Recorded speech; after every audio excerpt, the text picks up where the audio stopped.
Okay, good morning, everyone. We're going to get started. What I want to do today is just a 2-minute summary of last week, which was an introduction. Take one more piece of introduction that's particular to this parak, which I handed out to everyone, and for those who are online, you can see it on the screen right now. Last week, we learned about the importance of the amanah, this covenant that was signed and entered into around the mid-5th century BCE. The amanah was a contract which outlined 10 different things that Ezra and Nechemia were asking of the people to make a transformation of the structure of Jewish community. We also learned last week in particular that amanah dealt with, there were 3 different significant pieces to it. According to the Ran, which we learned last week, Rabbeinu Nissim, it was an idea that of an acceptance of Torah without any condition. The initial acceptance of Torah was built on receiving Eretz Yisrael. Now, post-Galut, the Jewish community realized that there's Torah without Eretz Yisrael as well. That was the Ran's approach, without any conditions to it.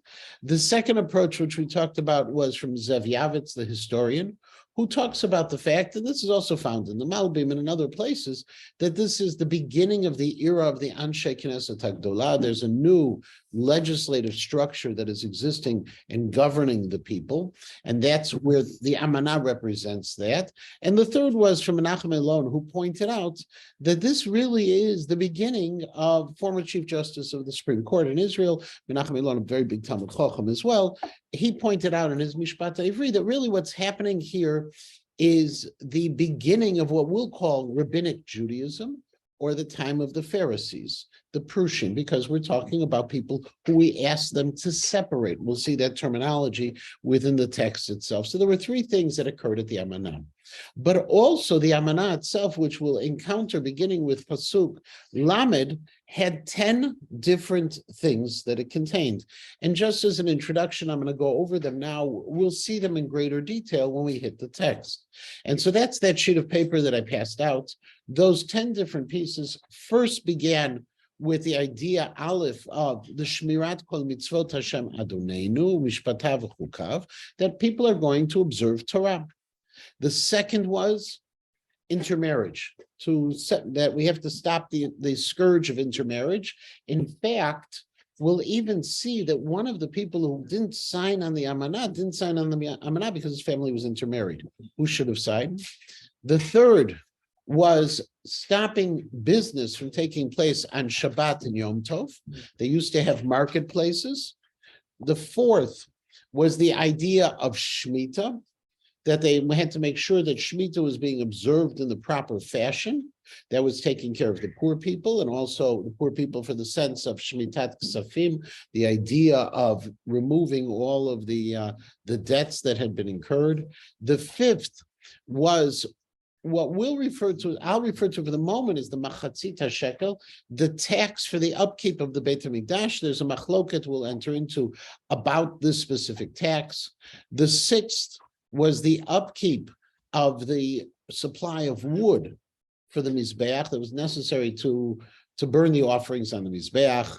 The seventh was that the Bikurim had to be brought every year to the Beit HaMikdash. The eighth was also the Bikurei Beimot, that the firstborn of animals were brought to the Beit HaMikdash. The ninth is Truma. The Truma is given to the Kohanim, and the Meiser is given to the Leviim, and Trumat Meiser, the portion that's taken from the Truma by the Leviim to give to the Kohanim, is also given to the Kohanim. And the way it is given is what's most significant, that it's going to be given with oversight, and the Kohanim receive their Truma in the Beit HaMikdash versus receiving it in the fields by people who they may have known. And the 10th we'll get next week, where we have the idea of a portion of the population is going to be moved to Yerushalayim to make sure that Yerushalayim is defensible. Those are the 10 things that are contained within the Amanah. And what is fascinating about those 10 things, in one way or another, they really oversee 2 issues. One is the observance of Torah.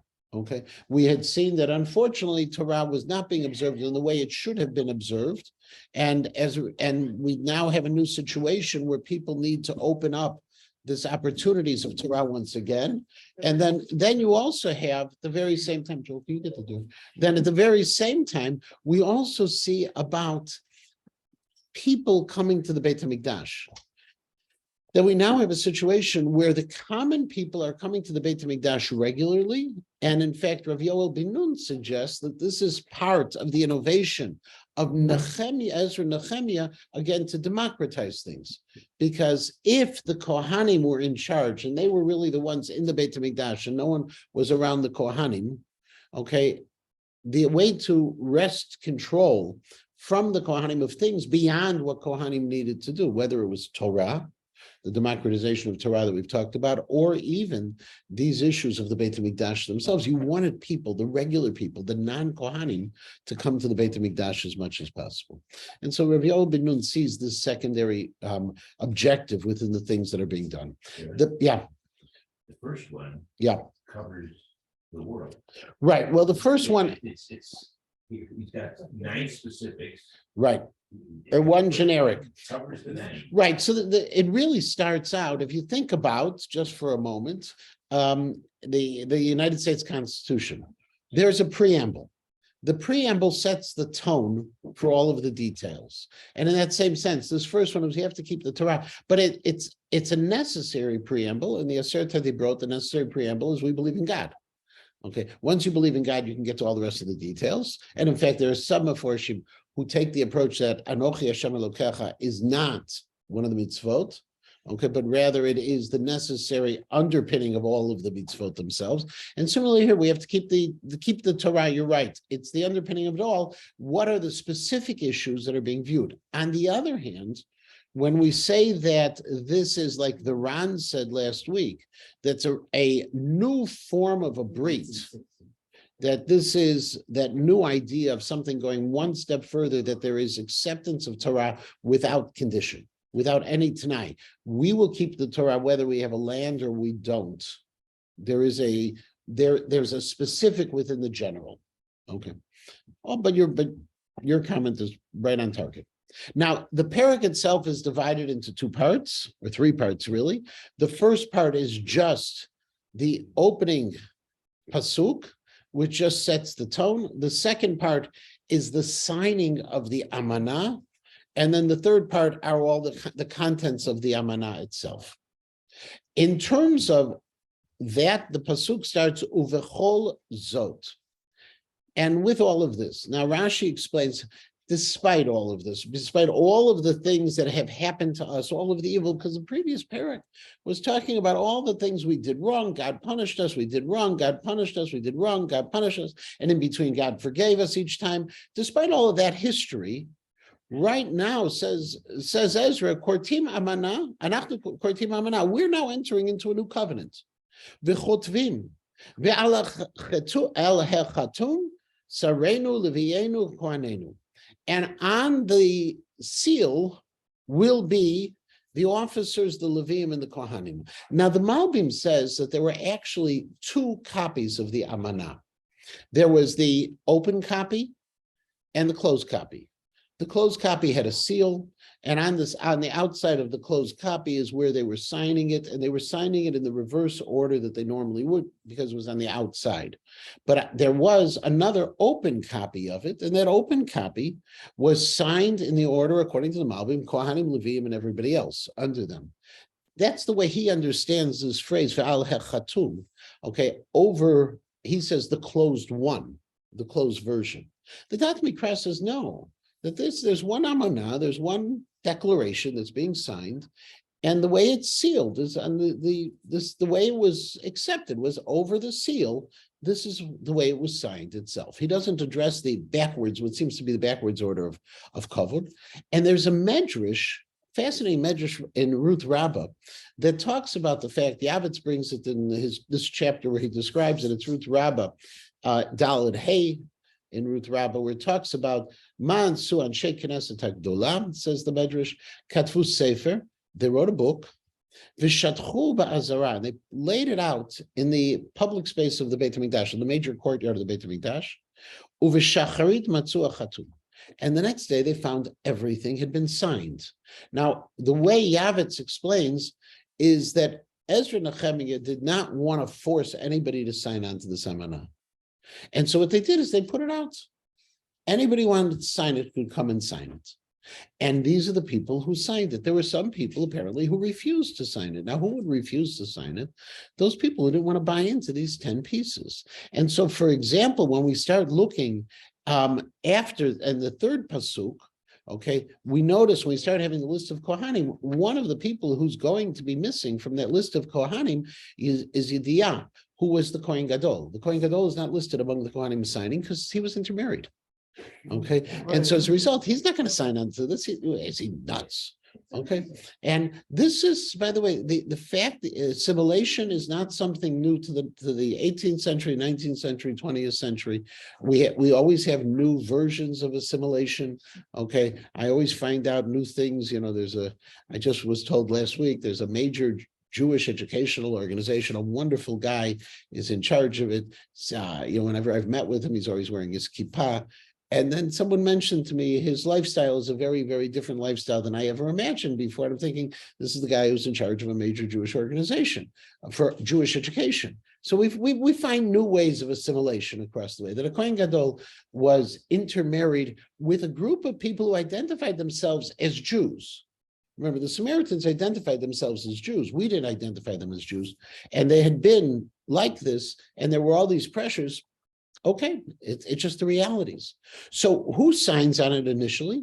Pasuk Bet, Ve'ala Chatumim, Nechemia HaTirshata ben Chachalaya, V'Tzidkiah. Okay, and the initial signatories of it, the top of it, the John Hancock, okay, was Nechemia. Now, Nechemia is given with his total official title. Okay, his official royal title was HaTirshata.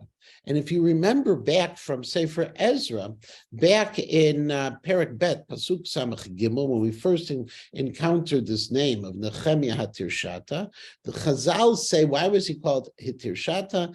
Hetiru, that Chazal had permitted him in his role to drink the non-kosher wine in the palace, because that was his role. And so he had been the man of the heter. Hetir Shata, permitted to drink, is the Aramaic. Now, in terms of modern scholars, they say no, Hetir Shata was a Persian word. It wasn't, but Chazal saw within this Persian word also something to let us understand a little bit about him. He was signatory number one. And then after signatory number one was Tzidkiah. We don't know exactly who Tzidkiah was. It's entirely possible that he was, and this the Dat Mikra suggests, that he was the person who is going to be called Tzadok, or is called Tzadok, in the next parak, in Parak Yud Gimel. Tzadok was the Sofer. Tzadok was one of the major scribes who was doing things, and so maybe it was his role. We're looking for someone to sign alongside Nechemia. Who would be the person? Now, normally, by the way, you would normally assume it'd be Nechemia and maybe Ezra. Ezra may be included later on. There's some opinions that say that. We'll see the name later. It could be that Nechemia is the one. Remember, Ezra, we read about Ezra back in Perek Yud and Sefer Ezra about this, but Nechemia did this again. And this was really, Nechemia was the leader who was pushing this one forward. It wasn't just a religious reform, which would have been Ezra's role. It was also political reform in the sense of restructure, the way we see, the way Yavitz explains it and the way Alon explains it. It's a restructuring in that sense. We don't know who he is, but he signed it. And then afterwards, we start having the Kohanim. The Kohanim are going to be listed in Pasuk Gimel, Dalet, Hey, Vav, Zayin, Chet, and Tet. Those are the groups of Kohanim.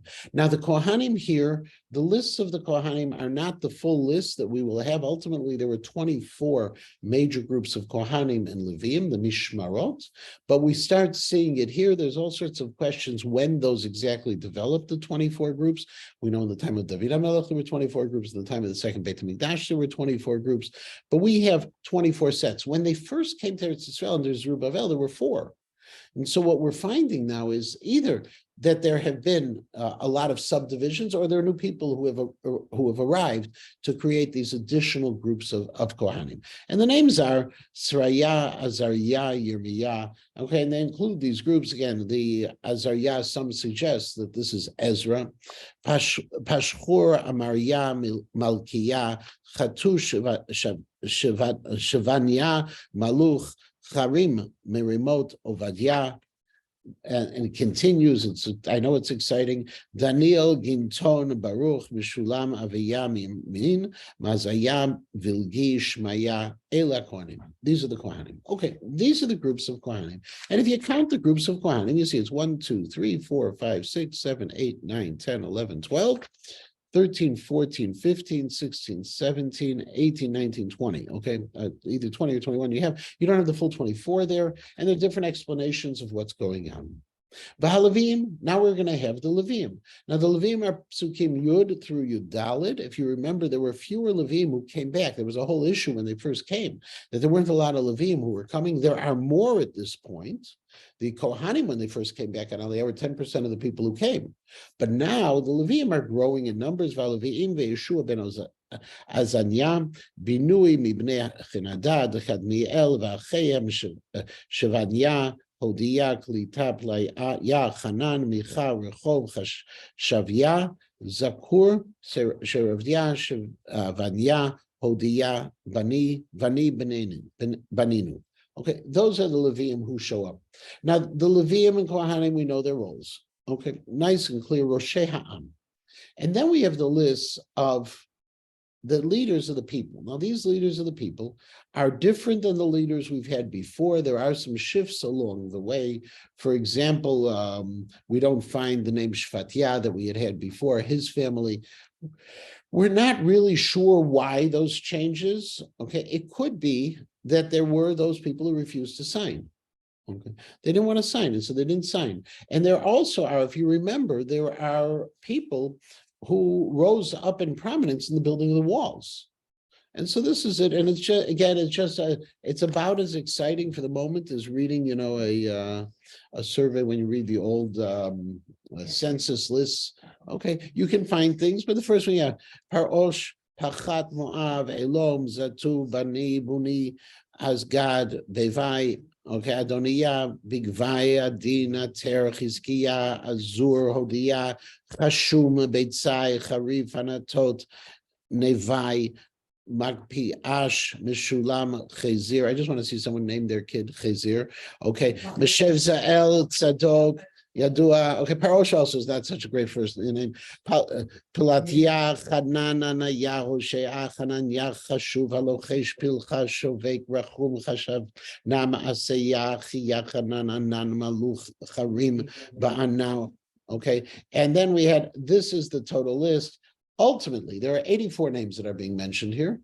Now, in the 84 names, the interesting thing is, and this goes back to the question, there's a famous question, according to the Yerushalmi, there were 85 members of the Anshe Knesset HaGdolah. We have 84 here. Who's the 85th? They're all different. It could be Ezra, was that the Malbim says it was Ezra. Okay, the Pshita adds in Shefatya, who's number 85. Okay, and Yavet says that it could be, you know, that this 85 is the beginning of the Anshe Knesset HaGdolah, and Yavet says that this was the 85. Very simply, is the first group of legislators who served as the Anshe Knesset HaGdolah, and ultimately grew to 120 people, and it stayed at the 120 people, and that's why we have the Anshe Knesset HaGdolah, which we normally recognize is 120. Interestingly, the Malbim suggests this original number of 84, okay, was 70 people of the Sanhedrin and 13 of the key families in the Beit HaMikdash, plus the Kohen Gadol, would be 80. Again, this would be the 84 people who are listed here, that there's a different reason. He sees it more as a Sanhedrin-focused piece. But whatever it is, we know that there are these names here. There's a lot you can look at if you did comparisons of who's missing and who's in. The biggest problem is we know who's missing and who's in from previous lists and from later lists that we'll have who doesn't appear. but we don't have the reasoning behind it. And so that's why, it goes back to what some suggest, that this was the list of signatories. It's not meant as a census, but the people who signed on to this.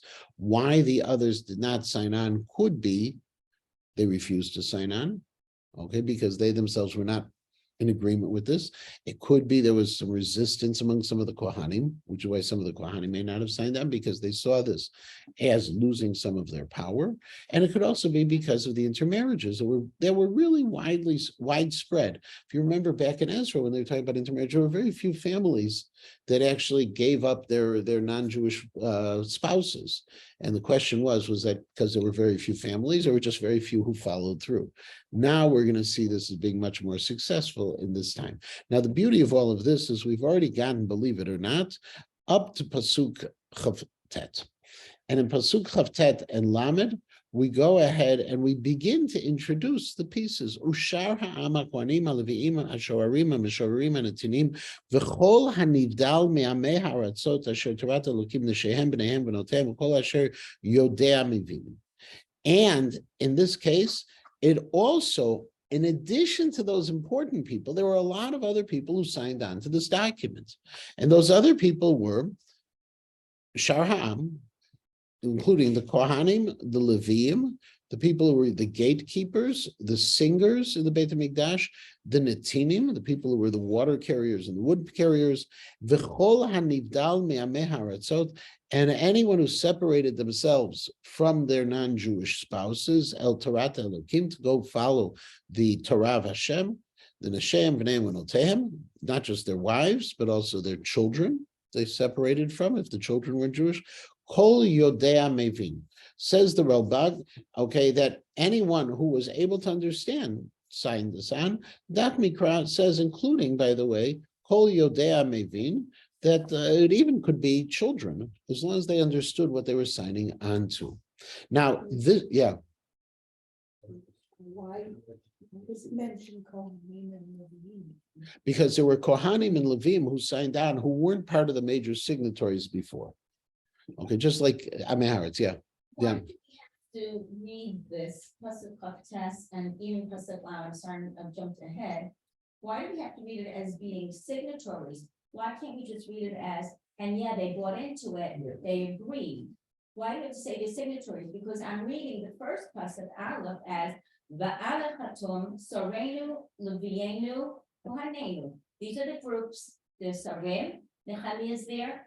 Ezra, was he a sar? We don't know. He was a spiritual leader, but not necessarily a sar, not necessarily a true officer. Levienu, Kohanenu, these are people in the leadership situation, but not necessarily, it doesn't necessarily mean that other Leviim and other Kohanim were, I'm going to call it, eligible to be part of the signatories. And so that's why it says, Usha'ar HaKohanim, Sha'ar HaLeviim. The rest of them, they didn't sign, but they bought in. I think it's a reasonable, I think that's a reasonable way of looking at these psukim. I'm just looking very quickly to see if any, because I don't remember seeing that, but I may have. Could you also explain the inclusion of the Netinim? The Netinim were part of the Jewish people. They weren't Jews, but they were part of the Jewish people. In other words, they followed, they were going to follow all the rules. You know, it's very interesting about the Netinim. Yeah. These are the people, weren't they the ones who originated with Yehoshua? Right. Because they were from those who tricked Yehoshua and all the people. Right. And yes, they stayed loyal to the Jewish people. Right. How come? They must have loved them. Well, They saw their fate intertwined. So they were, interestingly, right. They were part of the Jewish people. They weren't Jews. They were Gerim in the sense of they were foreigners who lived within and kept the rules of what they had to do. Okay, in fact, by the way, just to go back for a moment, the Malbim says, like very similar to what you say, what the Malbim says, these people didn't sign, but they agreed to what was going to be. Orally, they agreed. Yeah. At least the Gemara defines a Natim as somebody whose parentage was unknown. The Netinim, they're not. No, they're not Netinim. Those are the shtuki and the right. The soup and the shtuki. I don't think it's on the shtuki and the netinim were these the netinim who serve these roles. But having said all of that, take Yaffa's point. The Malbim does say what Yaffa says. I apologize, I didn't remember that. And yeah. And then just going back to this amana, which is like, it's what the covenant? Yeah. It's kind of like not the Bill of Rights, it's the Bill of Obligations. Well, we don't have bills of rights. Right, we don't. And so that's what they're doing. They're making up a Bill of Obligations because the whole arrangement, the whole organization of what's going on in Eretz Yisrael at this time is so chaotic that it's lost its face, its presentation of the Jewish people. So that's the motivation. In terms of what the Amanah is, again, that goes back to the Ran who says this is a new covenant that takes place. Okay, the new covenant does not supersede the previous covenant, but it's a new covenant, a renewal of a covenant, with probably a better way of saying it. Now, in terms of these people, if you look at this group of people who are coming, V'chol hanivdal me'amei ha'aratzot, nivdal in rabbinic Hebrew is parush, is separate. Okay, and so remember, this is biblical Hebrew. There's different Hebrews. There's biblical Hebrew, there's early biblical, later biblical, there's rabbinic, early, later, and there's modern Hebrew. So when you have the word nivdal is separate. Prushim, this is where the word Pharisees come from. These are the Prushim, according to those who suggest that this is the beginning, and this is Yavitz, who suggest that this is the beginning of the era of the Prushim. The Sudat David rejects that. He says, V'chol hanivdal, these were Gerim. Okay, that it's different than that, but that's fine. But in addition to it, machazikim alachem adireim ubaim ba'ala v'shvua lelecha b'torat elokim asher nitna b'yad Moshe eved elokim. They are strengthening their brethren and the noble people. Okay, achehem adireim. It's actually noble brothers. Okay, ba'ala v'shvua, with a oath and a covenant. Now, an Allah with a shvuah, interestingly, that one has actually sanctions that are associated to it. Okay, lalecha b'torat elokim, to follow the way of the Torah of Hashem, asher nitna biyad Moshe eved elokim, which was given through Moshe, the servant of Hashem, v'lishmor v'lasot kol mitzvot Hashem adonenu mishpatav v'chukotav, and also to follow all of the Torah. And those people could marry? They could not. Those were not into these people. Oh, Netinim, no, they were separate. But these people were the ones who are now. They're saying we're going to accept the Torah.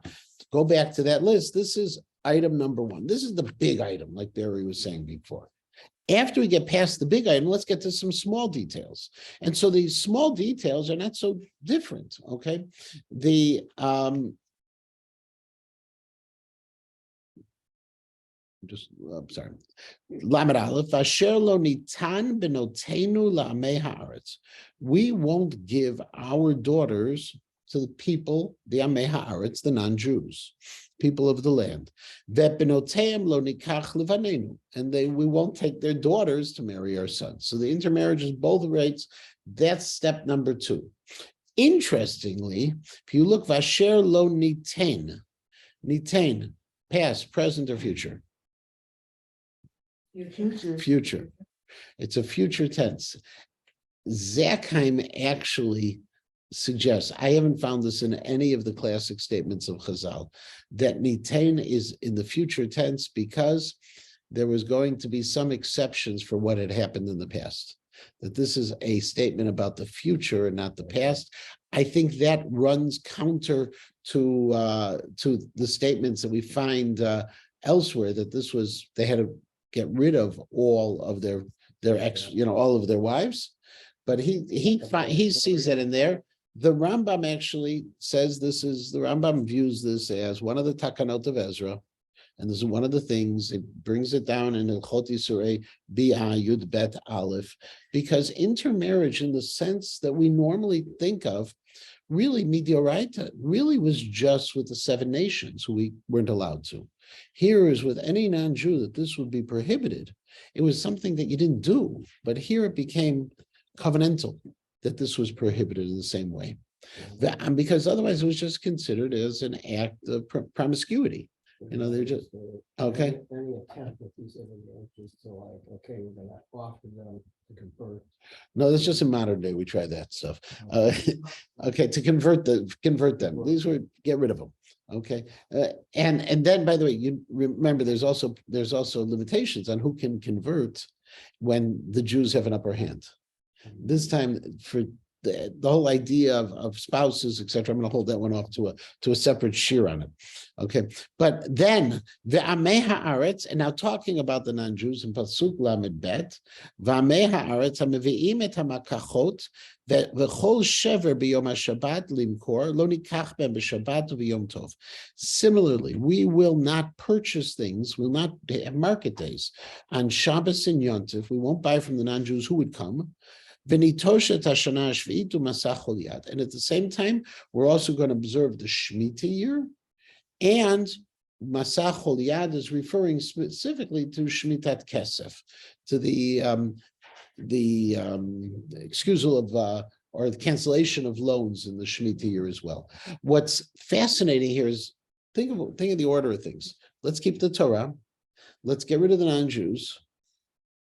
Then let's get rid of the market days on Shabbat. Now, market days on Shabbat, I mentioned this last week. The prohibition of purchasing things on Shabbat is d'Rabbanan. It is because people would record purchases. The prohibition on Shabbat of writing is what drove the prohibition of making a kinyan.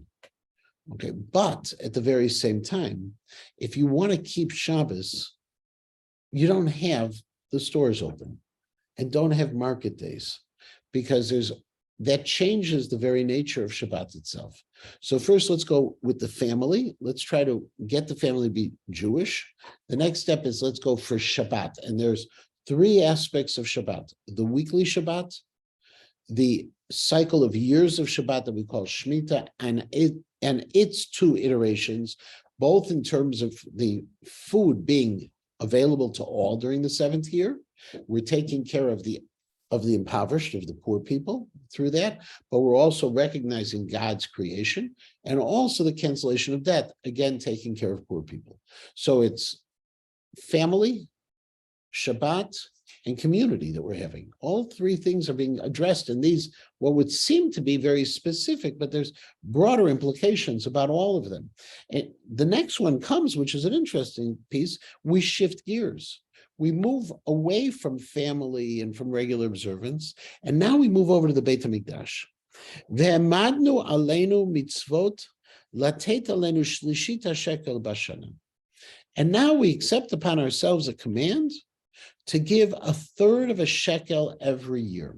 Now, we know the command of the machzit shekel, of the half shekel. The half shekel is used for purposes of both census and also support to the Beit HaMikdash. They would put them in pushkas, literally. Okay, and that was the machzit shekel. According to the Ramban and according to the Ibn Ezra, this is in addition to the machzit shekel. Costs rose, and the machzit shekel was not enough. And so they had to increase the contributions. There's a great line I heard many, many years ago. Okay, and that was that Rav Moshe Feinstein once said that nowadays in America, high dollar is 50. Okay, because people always give an 18s, right? But 18, when you were giving 18 in the 1950s, that was a nice contribution. When you're giving $18, 70 years later, it's 3 cups of coffee. Okay, and the Beis HaMikdash already 500 years later. Okay, they're in a situation, they're in a real problem. Okay, and they have to go ahead. Actually, almost 1,000 years later, the machzit shekel wasn't enough to keep it up. That's according to the Ramban and according to the Ibn Ezra. According to the Ralbag, and the Dat Mikra gives you actually archaeological evidence for it. This is the same value as the machzit shekel. That the machzit shekel was about 12 grams of silver. That was the shekel of those days. Now we're using a Persian shekel. And the Persian shekel weighed less. And so, weighed more. And so a third of a Persian shekel was equal to the machzit shekel, which was used in the time of the Torah. And so it's not a new one, but let's keep it going. Why? Lavodat Beit Elokeinu, because we have to support the Beit HaMikdash. Now, apparently these things had fallen out of use. It could be, there are opinions that say the Machzit HaShekel wasn't an annual contribution. It may have been given once and that was it. Okay, it may have been up to general contributions. Normally we think of the Machzit HaShekel as a regular contribution. And so it's easier to understand a little bit, we don't want to always condemn the people, but the reality is there wasn't a Beit HaMikdash for a generation or two. And during that period, when there's no tax for a certain period of time, it's hard to get the tax going again. And so that could be the explanation of the Ralbag. We had to get it going again because we needed the support. Remember, when Ezra and Nechemia came over, they came over with the support of the government. And the government provided a lot of the funds. Now comes the time we have to take care of it ourselves.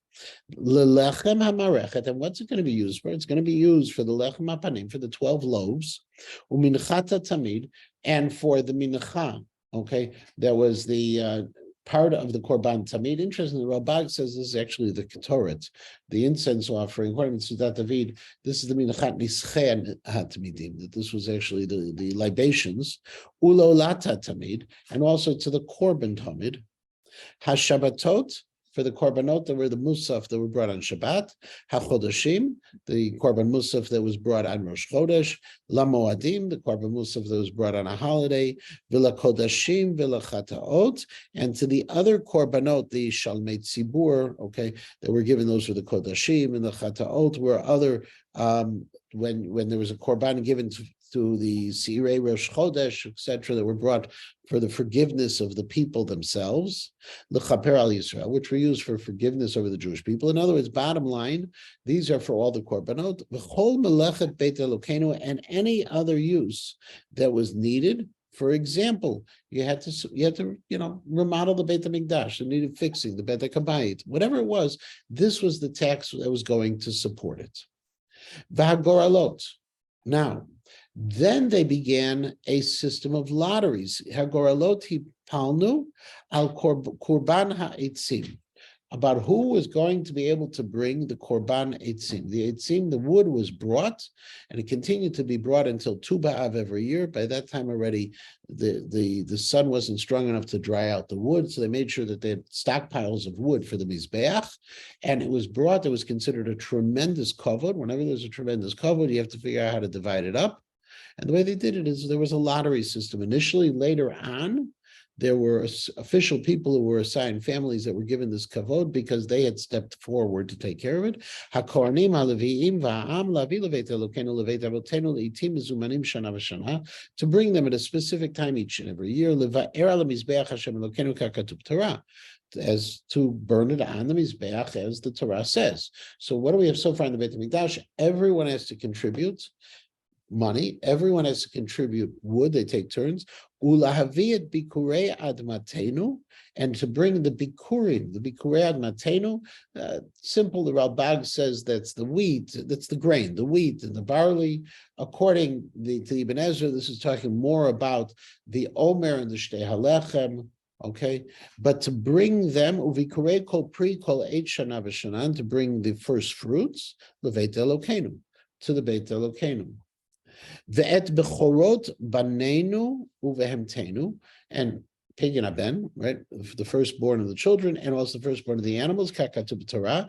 Ve'et bechorei bekarenu v'tzonenu lavit leveit Elokeinu, to bring it to the Beit HaMikdash, lakohanim ha'meshartim b'Beit Elokeinu, to the kohanim who were serving there. Up until this point, there was a bechor behema. You knew you had your farm, you had a firstborn of an animal, you go ahead, you call your buddy Yankel Cohn, and Yankel, I got a bechor for you. Okay, now everything's brought to the centralized location. What is the advantage of bringing it to a centralized location? Twofold. One is you're avoiding the favoritism that could occur. Remember, if we're trying to, and I don't mean to harp on this, but I think this is the approach I always was taught and makes sense. If we're trying to diminish the power of Kohanim, nothing personal, Sam, trying to diminish the power of Kohanim that they had abused, then what we want to do is We don't want to have those individual relationships. The Kohen with the best connections gets to be really rich. We want to try to bring everything Beit HaMikdash. The other thing is we want to bring the Jewish people to the Beit HaMikdash.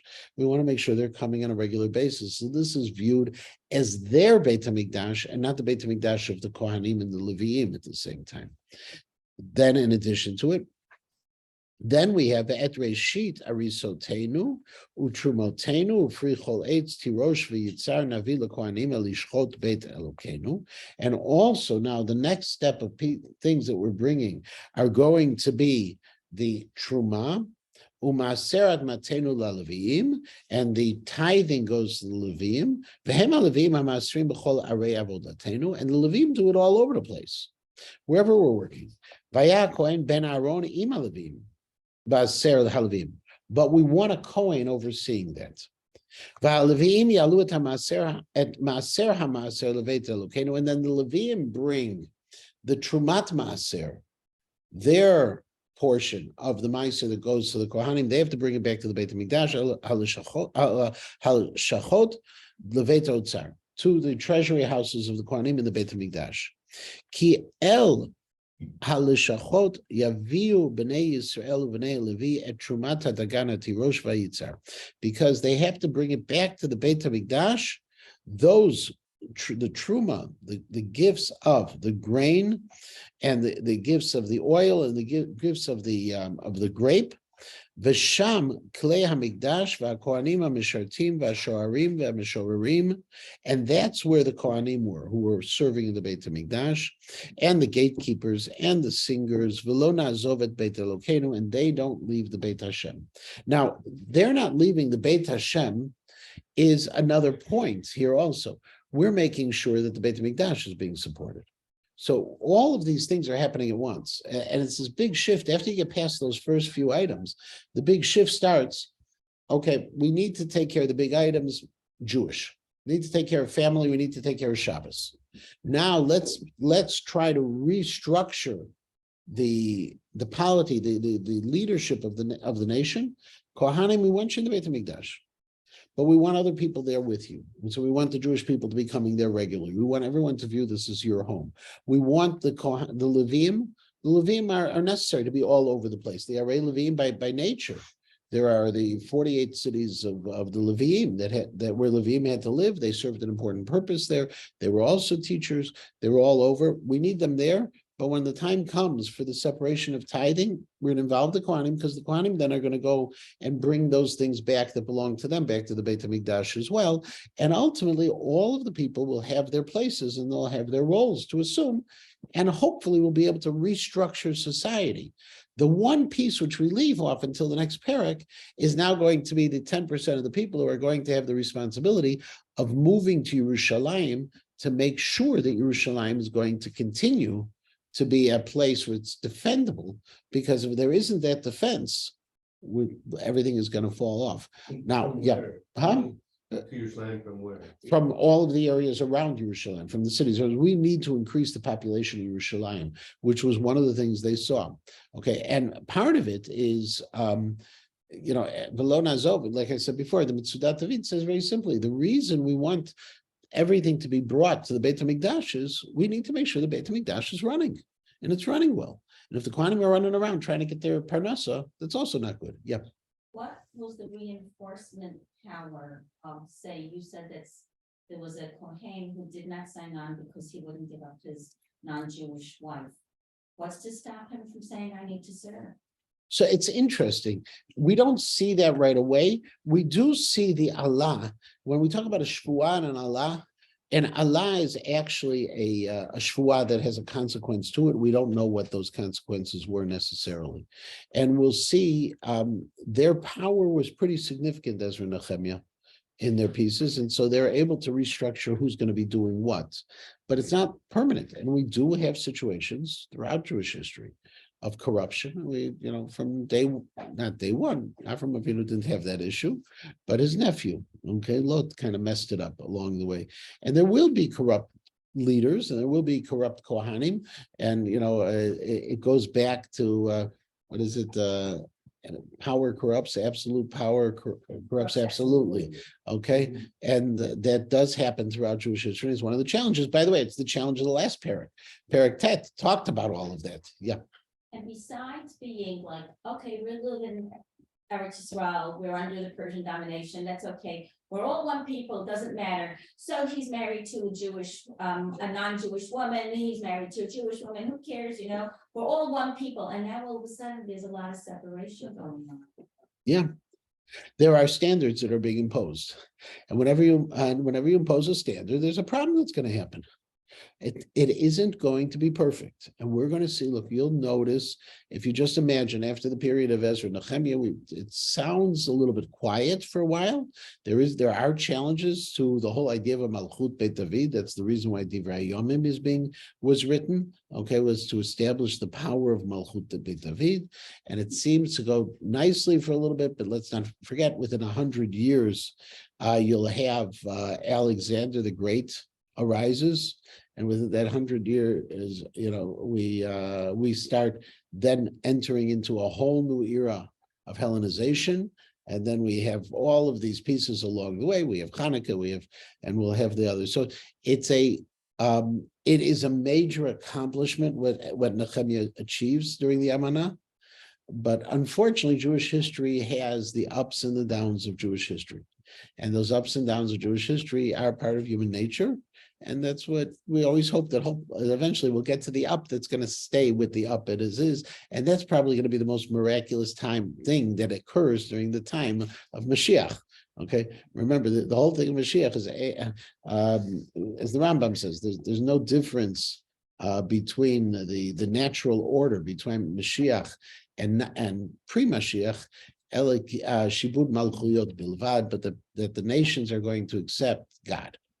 And doesn't mean that everyone's going to be perfect. If we're still humans, we can make mistakes. Yeah. But strategically, what he did could be criticized, because I still say that if I say observe the Torah, then I say do A, B, and C. That means I forgot D, E, F, G, and Q, because you want to be the guy who owns the apple. Yeah, unless if I say you have an obligation on all of the Torah, and by the way, here are 9 issues which you've really fallen down on. That's going to get lost in. And I'm going to keep an eye on it. In the modern world, that would get lost in. Not always, you know. We set priorities. We set priorities, and you set priorities even in government nowadays in the modern world. You set priorities. I mean, it doesn't mean that the other items are not important, but they're not going to be the priority of the moment. These are the priorities that Nechemia saw. It tells you what's fascinating about the priorities is it tells you where the problems were. Because when you look at things they want to solve, okay, you come up with a strategic plan, and this is his strategic plan. You come up with a strategic plan, you can then see that obviously those were issues. And why were those issues? Well, we find it. And that's why we're saying that the power of Kohanim was an issue. The upkeep of the Beit HaMikdash was an issue. The involvement of the Hamon Am in Torah and everything else. When we look at all of the things that he did, we see what the state was at the time. One last question, and then we're going to move on. Yeah. I'm just looking at the Amanah on the list that you have, and 5 of them, that is to say half, are focused on the Beis HaMikdash, which is it to say we're restoring the centrality of the Beis HaMikdash to the Jewish people, to the people. And that's the key point. We're restoring it to the people. What had developed was Kohanim were in control. Okay. It was an elitist. And by the way, we are an elitist religion. Okay. Anyone who thinks that everything is democratic, there's a lot of elitism, even within the democracy. We don't believe that just because someone wants to be a Gadol B'Torah, that they are a Gadol B'Torah. Okay, a Gadol B'Torah is somebody who is a Gadol B'Torah. You know, there are people. It's not that we do believe that there are people who are more accomplished and less accomplished. It's a little bit different than other societies. You know, education, Jewish education was always an elitist, but it was open to all. And that's the difference, and that's what's being fashioned.